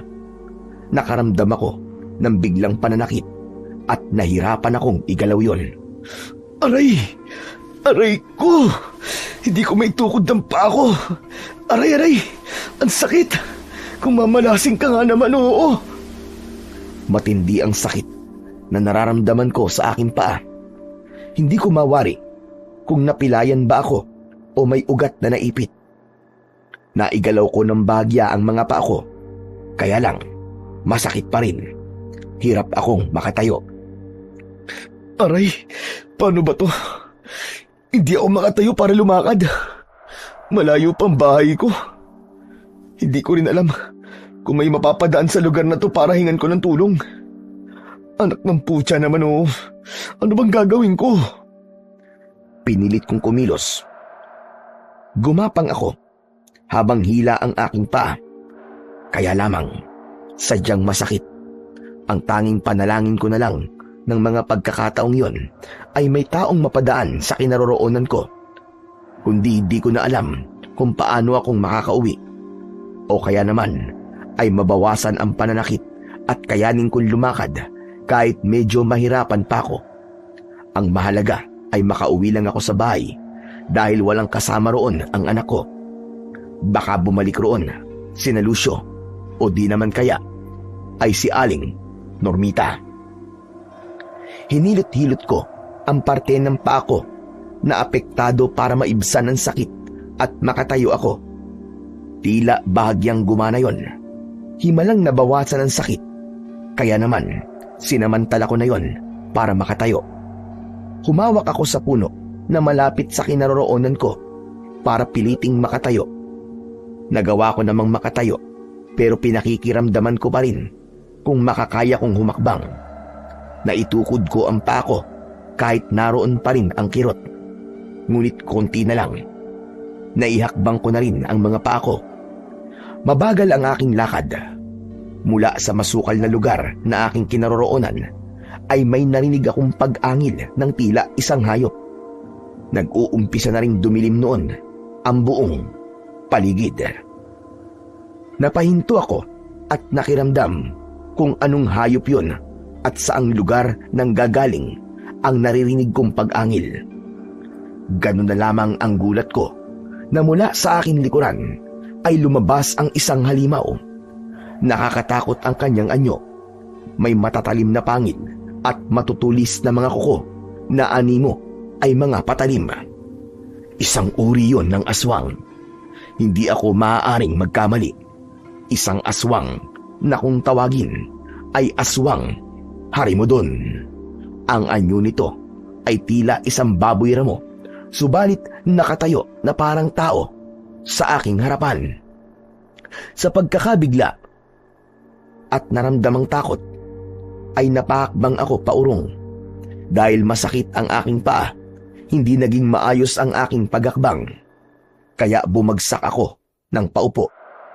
Narinig ko ang pag-atungal ng harimudon at lumapit ito sa akin.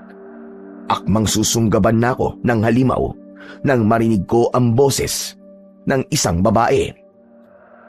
Itigil mo yan! Huwag mo siyang sasaktan! Si Aling Normita yon na pinigilan ang pag-atake sa akin ng aswang.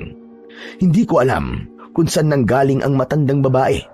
Subalit ang importante sa akin ng pagkakataong yon ay hindi natuloy ang pag-atake ng harimudon. Aling Normita, salamat po dumating kayo. Naglalakad ako na makarinig ng ingay at pag-angin. Tinignan ko at ikaw nga nakita ko, Rading, at gusto kang atakihin ng aswang. Utang ko po sa inyo ang buhay ko. Kaya lang, hindi pa rin po umaalis ang kaswang. Huwag ka mag-alala. Aalis siya. Ako bahala. Nakita kong hinawi ni Aling Normita ang kanyang mahabang buhok at lumitaw ang kwintas niyang medalyon. Nagkaroon yun ng bahagyang liwanag at nakita yon ng harimudon. Umalis ka na rito, aswang ka! At tantanan mo si Rading! Huwag mo siyang pakialaman! Pagkatapos utusan ni Aling Normita ang halimaw, ay lumayo na ito. Nagtataka ako na ganun lang kadali na paalis ng matandang babae ang harimudon. Wala na. Ligtas ka na, Rading. Sabi ko naman sa'yo, hindi kita pababayaan. Paano niyo pong nagawa yun, Aling Normita? Napasunod niyo po ng ganung kadali ang halimaw. Natakot siya sa akin dahil sa medalyong hawak ko.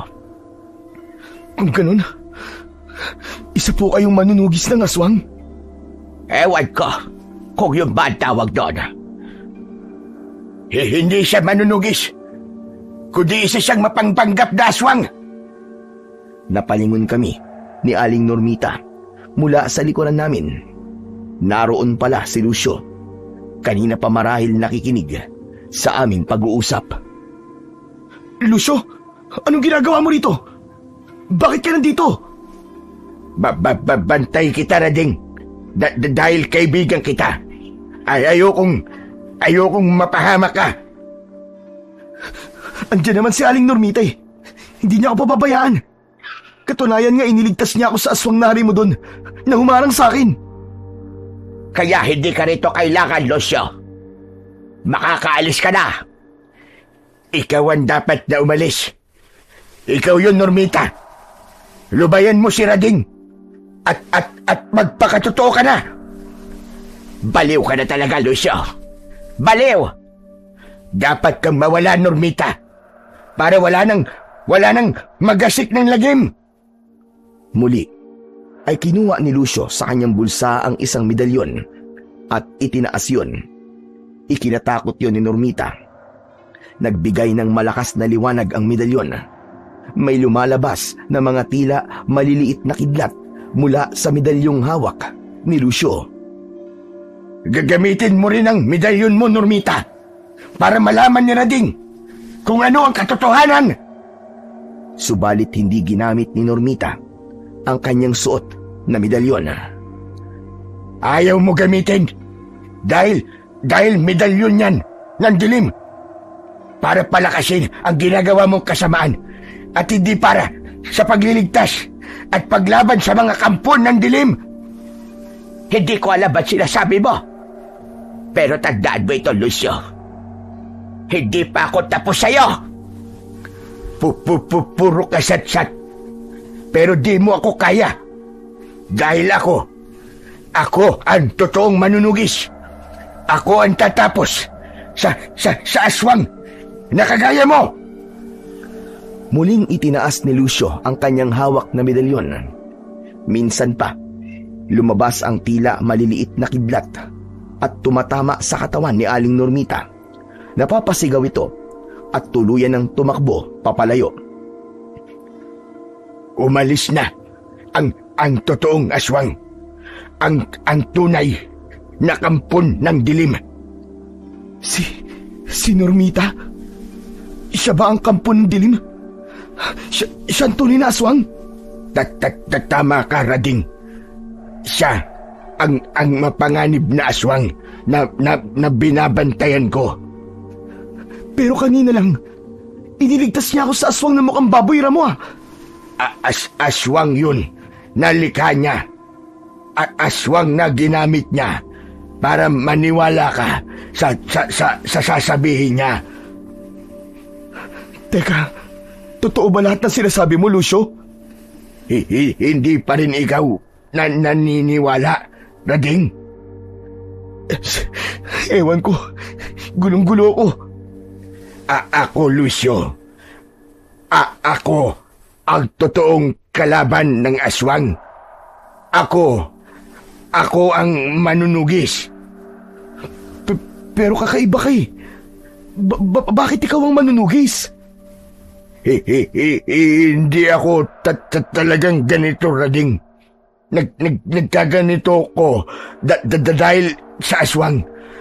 Babalik ako sa dati kong kalagayan kapag patay na ang mabagsik na aswang. At si Normita? Ang mabagsik na aswang? Oo. Matagal ko na siyang tinutugis. Pero mailap at laging nakakatakas dahil sa itim na medalyon galing sa kadiliman. Unti-unti na kitang naiintindihan, Lucio. Kailangan ko nang umuwi. Walang kasama sa bahay si Sammy. Hakbang na sana ako. Kaya lamang masakit pa rin ang paa ko. Napansin yun ni Lucio. Kaya sa maikling paliwanag ay sinabi ko sa kanya ang dahilan. Ako bahala sa masakit mong paa. Gagalingan. Idinikit ni Lucio ang hawak niyang medalyon sa parte ng paa ko na masakit. Nagliwanag yun at naglabas ng kakaibang init. Subalit init yun na kaya kong tagalan. Saglit pa ay nakaramdam na ako ng ginhawa. Nawala nga ang sakit na kanina lamang ay nagpapahirap sa akin. Ano ngayon ang nararamdaman mo, kaibigan? Ang galing ah. Wala na nga. Hindi na masakit.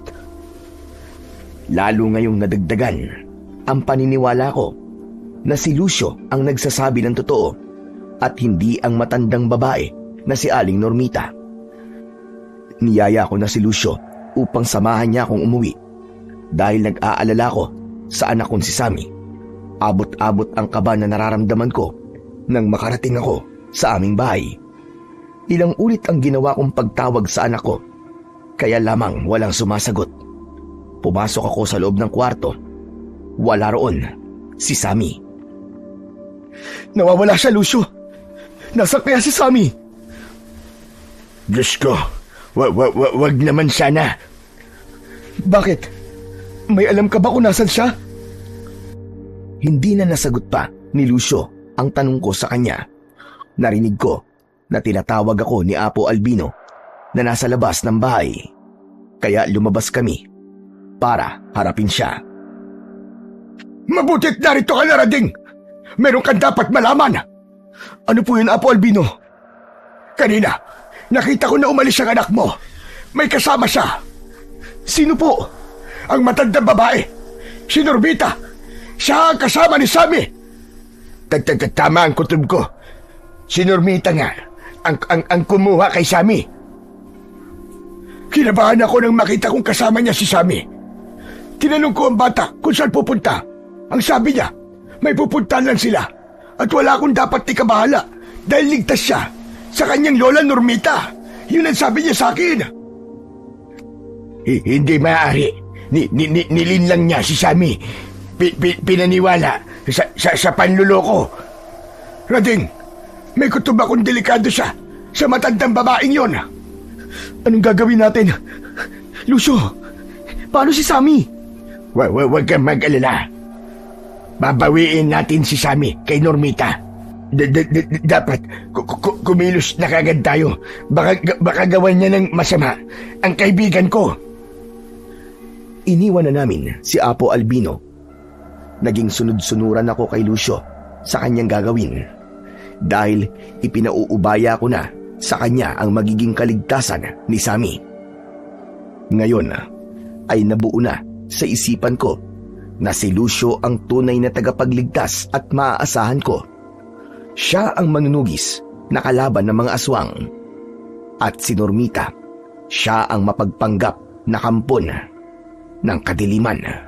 Siya ang mabagsik na aswang na walang ibig gawin kundi ang maghasik ng lagim at kasamaan. Habang naglalakad kami ni Lucio, ay pilit kong inaalam kung saan kami pupunta. Doon tayo sa lugar. Sa kuta ni Normita. Doon niya dinala ang anak ko? Oo, dahil gagamitin nila si Sammy. Ano bang kailangan niya kay Sammy? Makinig ka sa akin. Bakit kaming mag-ama ang pinuntirya ng aswang na yun? Kayo ang una nilang nakitang magiging pakinabang. Kung sino ang nauna, iyon ang kailangan nilang makuha. Lalo na bata. Sa sariwa. Sariwa si Sammy. Hindi maaari yun, Lucio. Hindi pwedeng gawin niya yun sa anak ko. May kalayuan din ang aming nilakad hanggang sa makarating kami sa isang tila nakatagong lugar. Nasa loob yun ng matataas na kakauyan, pero sa loob nun ay makikita ang isang nakatagong kuta. Andito ang anak ko? Alamin natin. Pero dito ang kuta ni Normita. Kasama niya ang iba't ibang uri ng aswang. Marami sila rito? Oo, Rading. At gusto kong tapusin natin sila. Ano? Pero hindi kita matutulungan, Lucio. Wala akong anumang armas na magagamit laban sa mga aswang. Kanina, dikit ko sa'yo ang medalyon. May kapangyarihan na pumasok sa katawan mo, kaibigan ko. Ha? May pumasok na kapangyarihan sa akin? Anong gagawin ko? Kaya mong labanan ng aswang. Gamit ka ng kahoy na ipamamalo mo sa kanila. Magiging malakas ka. Maniwala ka sa akin. Totoo ba ang sinasabi mo, Lucio? Oo, totoo yun, kaibigan. Magtiwala ka lang. Agad akong humanap ng kahoy na maaari kong gamitin sakaling may aswang o kung anumang halimaw na biglang umatake sa akin. Nakakita naman ako ng isang kaputol at matigas na kahoy. Ipinakita ko yon kay Lucio. Pwede na ba to, Lucio? Oo, magagamit mo yan.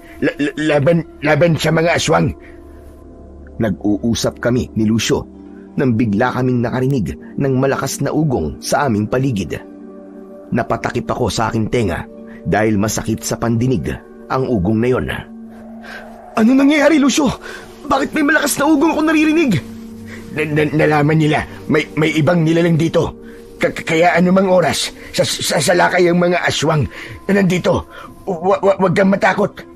Kita mo tong medalyong ko. Lagot sila dito. Takot sila sa medalyong ko. Nagpatuloy ang ugong na naririnig namin ni Lucio. Maya-maya pa ay may mga angil hanggang sa lumantad ang iba't ibang laki ng mga aswang na harimodon. Animoy baboy ramo na nakatayo na parang tao ang mga ito. Diyos ko! Mga harimodon! Sila ang aswang na nandito. Mga alagad ni Normita. Kaya ba natin ang mga to, Lucio? Sabi ko sa'yo, Rading, wag kang matakot. Akong bahala. Protektahan tayo ng medalyong ko. Sige, nagtitiwala ako sa'yo, kaibigan. Unti-unti na ngang lumapit sa amin ang mga aswang harimodon. Nakakatakot ang kanilang mga itsura. At tila may usok na lumalabas sa kanilang malaking butas na ilong. Yun ay kanilang hininga na hindi kaaya-aya ang amoy. Diyos ko, mukhang sa amoy pa lang ng hininga ng mga to. Mamamatay na ako, Lucio eh. Tiis lang, Rading. Hindi tayo dapat madaig ng mga aswang na yan. Kailangan magapi natin sila. Bago natin mailigtas si Sammy. Kailangan mo nang tapusin sila para makita ko ang anak ko. Oo, ganun na nga. Kaya kailangan magtagumpay tayong harapin ang mga hari mo doon. Nagsimula na nga lumusog kay Lucio ang ibang harimudon. Tanging matigas na kahoy lamang din ang kanyang sandata. Subalit taglay niya ang medalyon na may magagawa para tiyakin na hindi siya mapapahamak. Kaya naman, sa bawat hataw ni Lucio, gamit ang matigas na piraso ng kahoy, ay umiigik ang harimudon. Natatamaan ito. Wala silang pinagkaiba sa baboy ramo.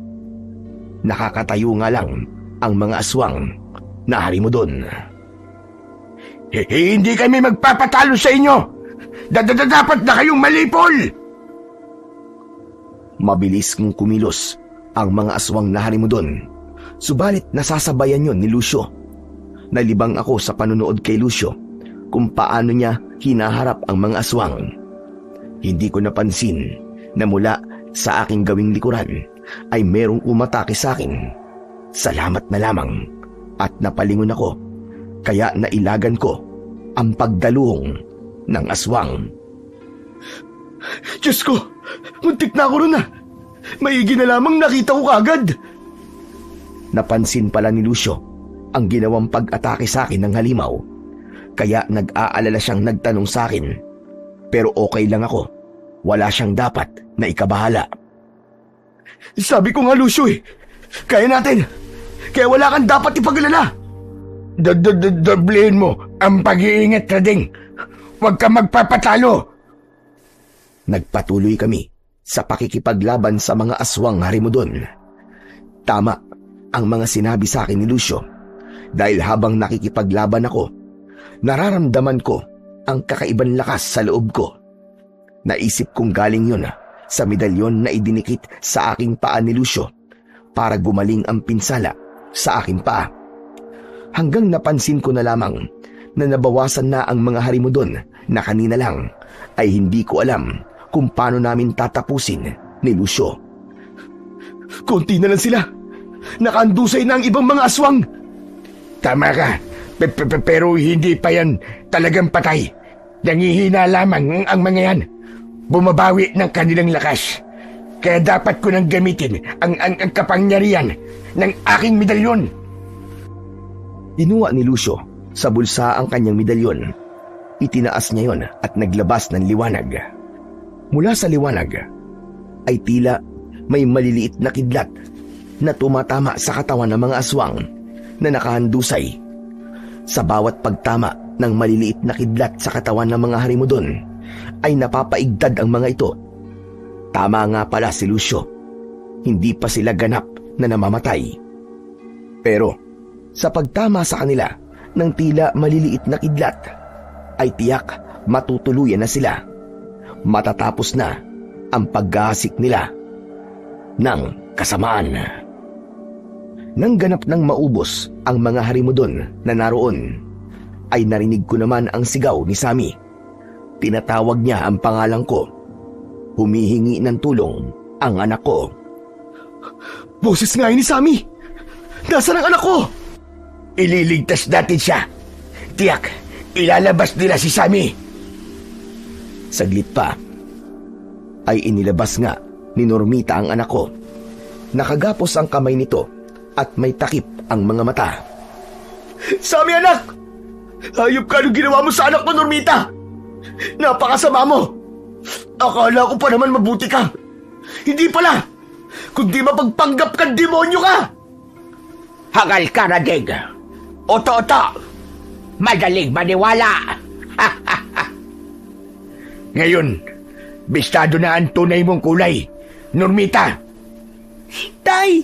Kaibigan Lucio, nandito kayo! Sabi ko na nga ba hindi niyo ako pababayaan eh. Kaya lang hindi ko kayo makita. Iginapos ako at tinakpan ng mga mata ko. Akala ko mabait si Lola Normita, hindi pala.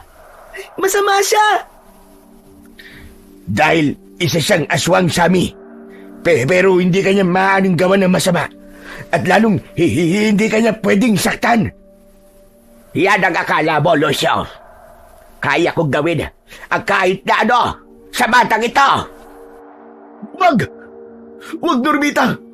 Maawa ka sa anak ko! Huwag mo siyang idamay! Ano huwag idamay? Damay na siya. Dahil kailangan ko sariwang puso ni Sami.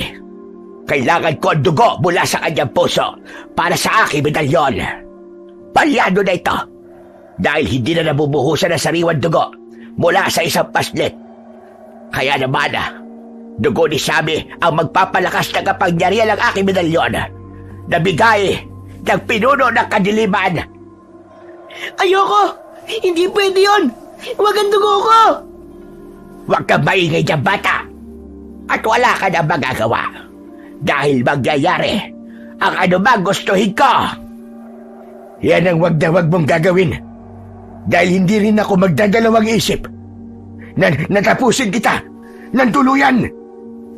Alam kong hindi mo magagawa yun, Lucio. Dahil gusto mo pa rin ako makita buhay. Tama ka. Pero kung gagawan mo ng masama ang batang kaibigan ko, baka di ko na mapigilan ang sarili ko. Gusto mo bang magkasubukan tayo? Huwag mo kong hamunin. Biglang nagbago ang anyo ni Normita. Naging katulad siya ng aswang harimudon, subalit kakaiba siya dahil dalawa ang kanyang ulo, kaya mas mapanganib siya at mas malupit na aswang. Umatungal ng malakas na tila nagpayanig sa lugar na kinaroroonan namin. Lucio! Anak ng putya, di siya nagbibiro! Papatayin niya talaga ang anak ko!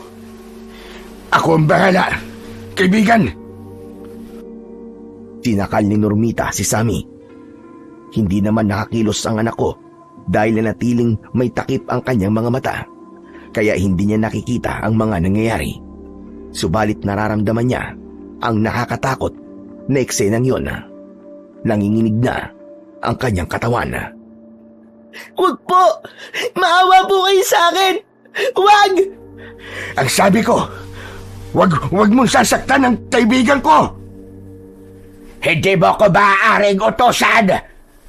Hanggat nandito ko, hindi ko papayagan ang masamang plano mo. Nakita kong galit na lumapit si Lucio sa aswang na si Normita. Hawak niya ang kanyang medalyon. Matagal akong nagpigil na gawin ito. Dahil umaasa ako na may magbabago pa. Kaya lang, sobra ka na. Hindi ko na kayang hayaan ka. Gamit ang medalyon ko. Alam mo ang pwedeng mangyari sa'yo. Wag! Lucio! Hindi mo yan sa akin! Hindi mo pwedeng gamitin yan! Pero pinipilit mo ko, Normita. Hindi ka pa rin naniniwala sa akin. Dahil hindi ko kayang sundin ang gusto mo. Ito na ang buhay ko. Ang pagkatao ko. Kaya hindi mo ko mapipigilan. At hindi ko kayang magbago. Pero dahil ito ang mas gusto ko, ang maging manunugis at maging nasa panig ng kabutihan. Kaya gagawin ko dapat. Kahit labag sa kalooban ko. Nagtataka ko sa palitan ng mga sinasabi ni Aling Normita at Lucio. Wari meron silang pinaghuhugutan ng kanilang mga katwiran. Hindi ako maaaring makialam sa kanila dahil posibleng mapahamak ako, lalo na't nakikita kong ibang laban ang maaaring maganap ng mga sandaling yon.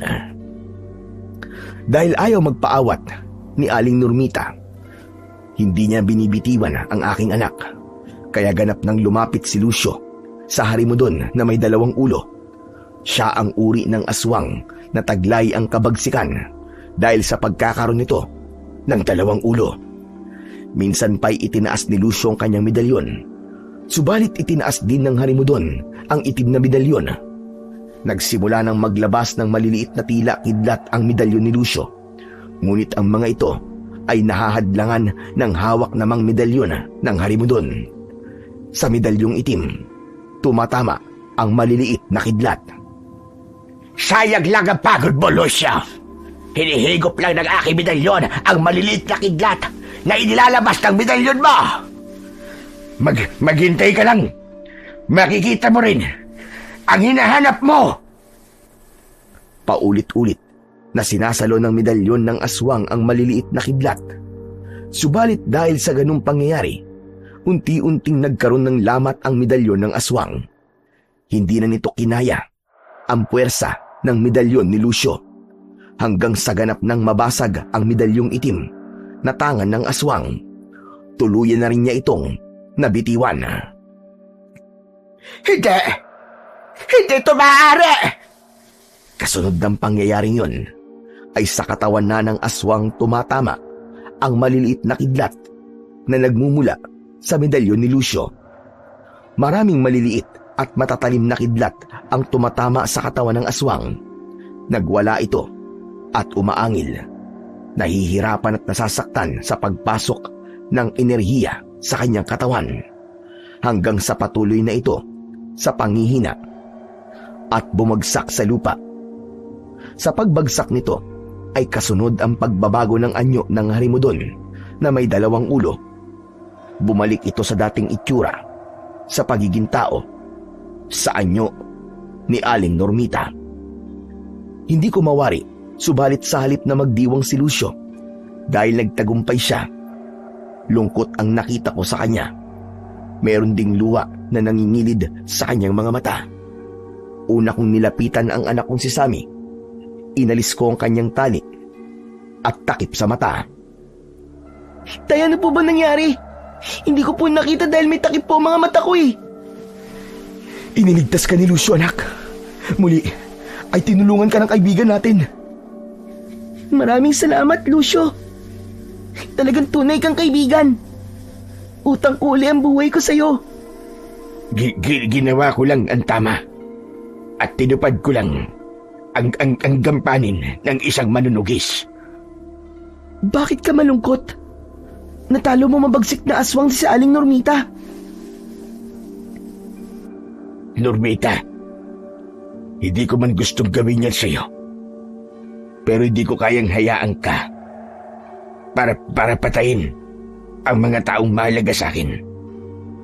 Parang pamilya ko na sila Nading at Sammy. At ako, hindi na ba pamilya ang tingin mo sa akin? Pamilya pa rin kita. Kaya lang hindi mo ko pinakikinggan. Patawad. Patawad sa ginawa kong ito. Pero alam kong ito na rin at tamang pagkakataon para matapos na ang lahat ng gulo. Magkakaroon na rin ng katahimikan ang lugar na to na pinapangarap mong gawan ng kasamaan. Patawad. Patawad sa'yo, mahal kong ina. Mahal na mahal kita. Totoong nagulat ako at hindi makapaniwala sa mga sinabi ni Lucio. Tinawag niyang ina si Aling Normita bago pa ito tuluyang nalagutan ng hininga at ipinikit ang mga mata. Kasunod ay ang pag-agos ng masaganang luha mula kay Lucio. Narinig ko sinabi mong yun, Lucio. Tama ba? Nanay mo pala si Aling Normita? Oo, Rading. Siyang nanay ko. Kaya mabigat sa loob ko na gawin yun sa kanya. Dahil kung hindi, kayo naman ni Sammy ang susunod na mapapahamak. Anak ka ng isang aswang, pero isa kang manunugis na ang tungkulin na itugisin at patayin sila. Oo, tama ka. Pero hindi ako aswang na katulad ng aking ina. Na-impluwensyahan lang ang nanay ko ng kanyang mga kaibigan dahil sa pangakong kapangyarihan at kayamanan. Kaya pinili niya ang maging aswang. Maging ako ay nais din niya maging kagaya niya. Tinanggihan ko. Dahil doon, tuluyan na kaming nagkanya-kanya na landas. Sa pagkatayo ko maging masama. Ayoko maging aswang. Pero dahil sa pagtanggi ko, pinagmukha nila akong kulang-kulang. Ginawang sintu-sinto at hirap magsalita. Gamit ang kapangyarihan ng dilim. Pero hindi na ngayon, Lucio. Nakakapagsalita ka na maayos. Tama ka, Rading. Ibig sabihin wala ng bisa ang sumpa ng aswang. Ganap na akong nakalaya sa kanya. Ang hindi ko maintindihan, bakit hindi kanya kayang saktan? Dahil nangingibabaw pa rin sa kanya ang pagmamahal niya sa akin. Ako man hanggat maaari, ayoko mawala siya. Dahil umaasa ako na magbabago pa rin ang nanay ko. Naiiwan niya ang pagiging aswang at magkakasama pa kami. Nagsisisi ka ba na ikaw ang nakapatay sa kanya? Magsisi man ako, wala na akong magagawa. Nang ibabaw sa akin ng pagiging manunugis, kailangan kong gampanan yun para itama ang lahat. Mapalad ka pa nga rin, Lucio eh. Dahil naging masama man ng nanay mo, nakita't nakasama mo siya, hindi kagaya ko. Lumaki ako na walang mga magulang. Ang sabi na nagpalaki sa akin, namatay ang tatay ko pagkatapos sila maghiwalay ni nanay. Kasama ng nanay ko, nag-iisa kong kapatid. Mga bata pa kami na maghiwalay. 6 na taon lang ako nun. Ang kasama naman ni nanay na kapatid ko ay 16 na. Isang lalaki. Ang pangalan ng nanay ko ay Lucinda. Luciano naman ang pangalan ng kapatid ko. Napatitig sa akin si Lucio. Sa akin sinabi. Napatingin din ako sa kanya. At bigla na lamang naluwa si Lucio. Bigla niya akong niyakap. Teka, Lucio! Ano bang ginagawa mo? Bakit mo ako niyakap? Ikaw nga yun. Ikaw ang kapatid ko si Conrado. Yun nga ang totoong pangalan ko. Teka, at ikaw naman ang kuya kong si Luciano? Tama ba? Oo, tama ka. Ako nga ang kuya Luciano mo. Ang nanay natin ay si Normita. Pero hindi yun ang pangalan ng nanay ko. Binago niya ang pangalan niya nang maging ganap siyang aswang.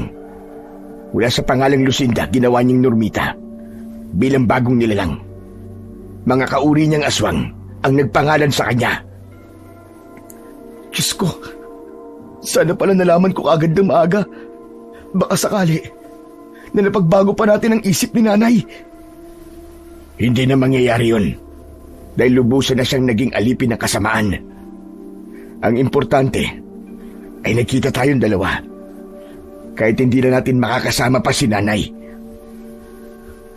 Oo, kuya. Masaya pa rin ako na matatapos na rin ang matagal na panahon ko nang inaasam. Yun ay makita at makasama ang pamilya ko.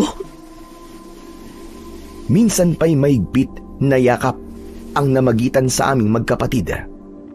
Naiiyak naman na nakatingin lang sa amin si Sammy na naiintindihan ang mga nangyari. Pagkatapos ng matagal na panahon ng kasabikan at paghahanap, ay natuldukan na yon dahil magkasama na kami ng aking kapatid. Nagkaroon man ng hindi magandang pangyayari, ngunit naroon pa rin ang mabuting ibinunga sa nagkahiwalay namin na landas. Hanggang dito na lamang po ang kwento at sana may aral po kayong natutunan. Maraming salamat po.